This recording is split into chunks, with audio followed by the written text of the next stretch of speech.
The days following Carmilla's arrival at our household felt dreamlike, yet tinged with an indefinable discomfort.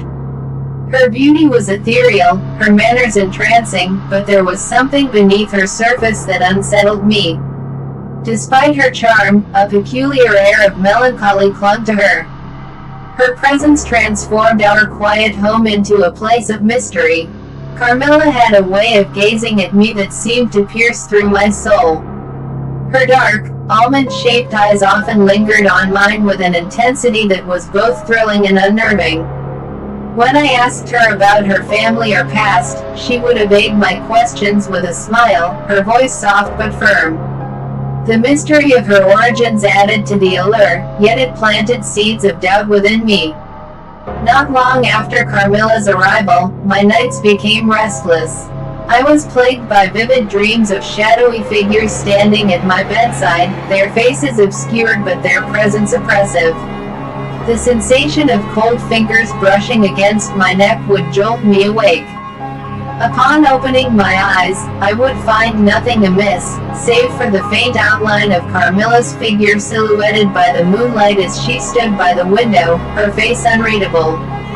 One night, unable to suppress my curiosity, I whispered, "Carmilla, why do you stand there so late?" She turned, her expression softening into a smile that seemed to conceal a secret. "I find the moonlight soothing," she replied, her voice low and musical. "It reminds me of dreams I once had, dreams I cannot fully recall." Her cryptic words did little to ease my unease.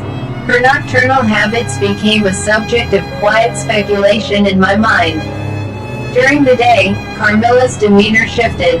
She was affectionate, sometimes overwhelmingly so. Her touches lingered, her words often veiled in a romantic undertone that both delighted and frightened me. She would clasp my hands and gaze deeply into my eyes, murmuring phrases that felt too intimate, too otherworldly. "You are mine, dearest Laura," she whispered one afternoon as we strolled through the garden. Her grip on my hand tightened.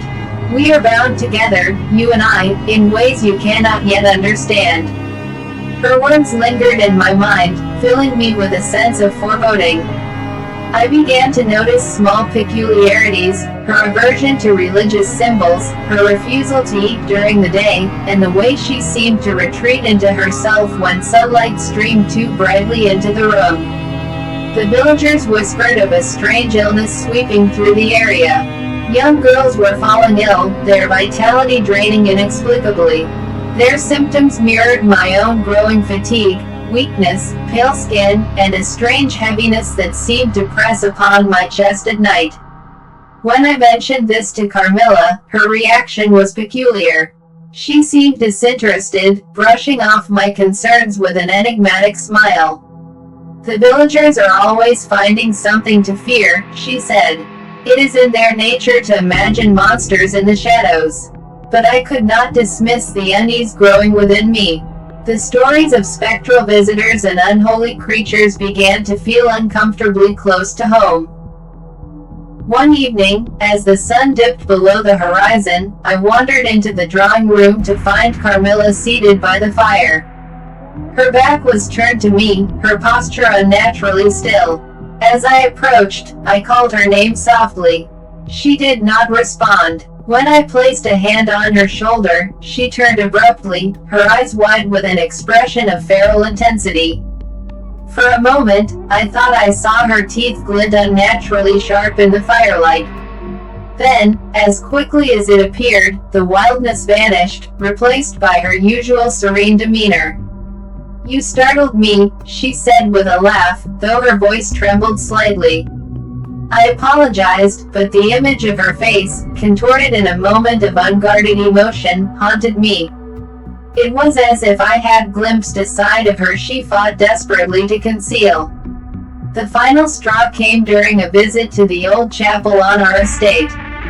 I had convinced Carmilla to accompany me, despite her visible reluctance.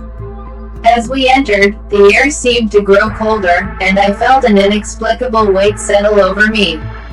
Carmilla clutched my arm tightly, her nails digging into my skin. Her gaze darted around the room, and she appeared almost fearful. When the priest began his prayers, Carmilla let out a soft gasp and swayed as if she might faint. I caught her before she fell, and she whispered urgently, "Take me away from here, Laura. I cannot bear it." Her reaction was so extreme, so uncharacteristic, that it left me shaken. What could cause such a visceral response to a place of worship?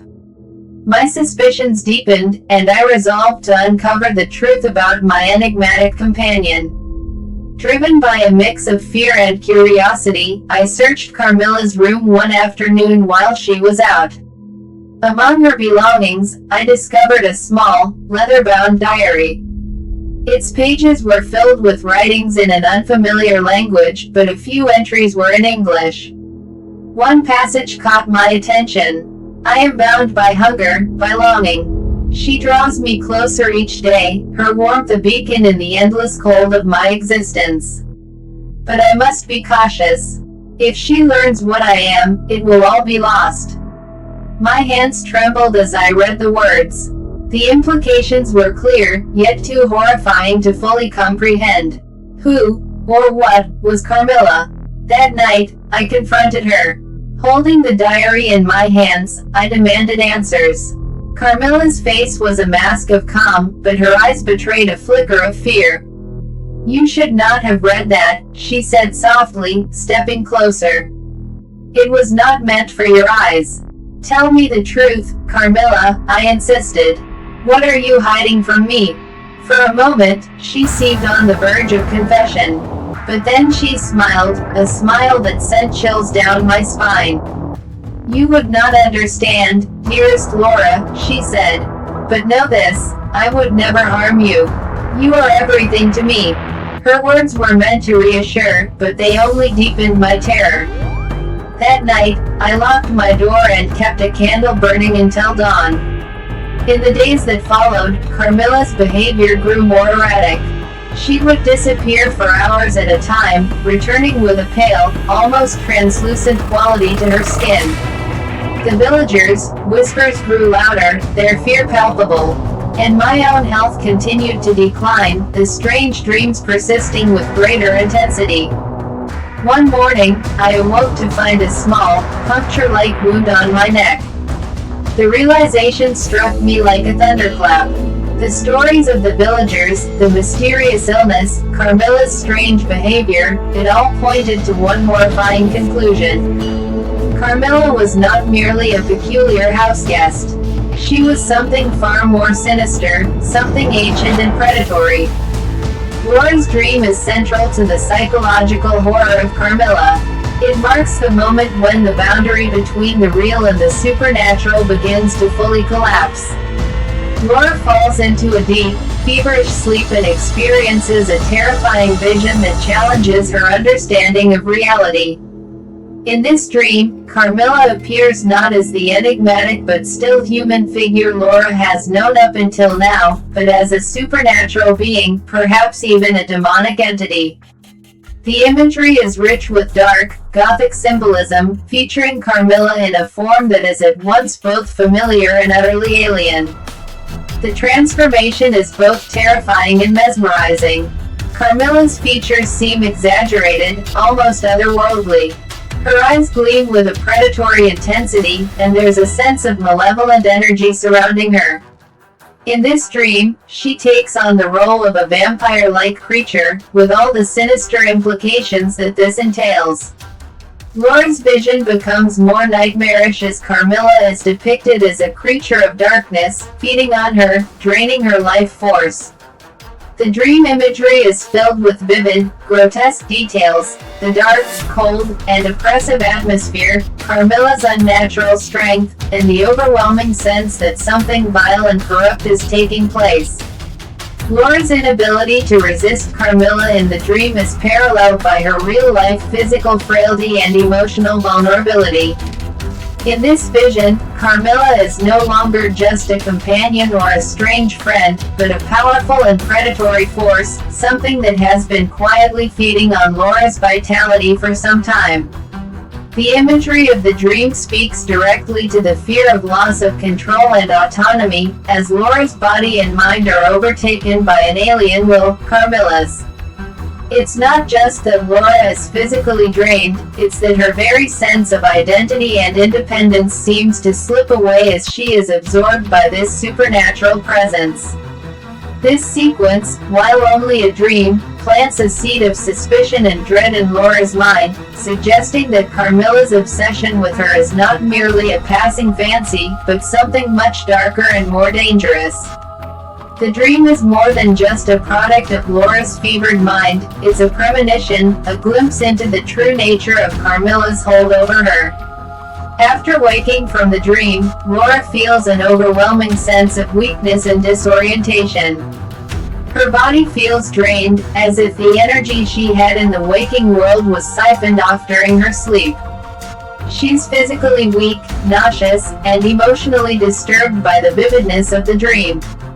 The dream, filled with terrifying symbolism, feels more real than anything she has experienced in her waking life, leaving her unable to shake the feeling that something profoundly wrong is taking place.